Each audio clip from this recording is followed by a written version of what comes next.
It's best not to try something just because you saw somebody else do it. Like, yeah, there might be secrets or things that you need to know before you can do it.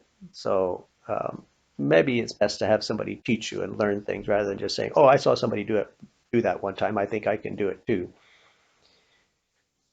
Years ago at Beaver Lake, Jake Lehman was an older man that he and his wife Rosa were on staff there, and we had a young man on staff. His name was James, and James worked with Jake, and they worked in the shop. They worked on vehicles and did maintenance work, and the shop had a wood stove, and so it would be cold in the morning when you came into the shop because it was just a small wood stove.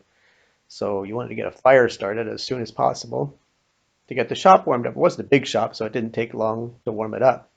So Jake, the old man, when Jake would start a fire, he would get everything ready.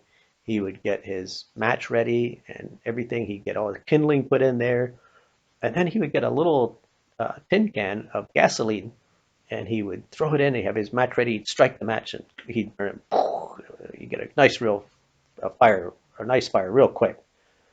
So one morning, James got to the shop before Jake did, and he thought, well, he should start the fire. So he got his kindling ready, and he threw the gas in, went and looking for matches, found the matches, came back.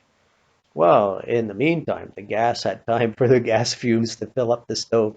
When he struck the match, there was a big explosion. It was like boom! It blew the stovepipe off, and there was this big fireball, and uh, it was a shock. Unfortunately, nothing in the shop got burned, and but then when James was telling Jake, "Well, I saw you do it," and Jake was saying, "Yeah, but you can't let the fumes build up. Like you have to have your match ready to strike as soon as you throw the gas in because if you don't, then the fumes will build up inside the stove and you'll have the boom just like James had." So maybe you've seen somebody do it, but maybe there's a secret or two that you need to know before you try it yourself.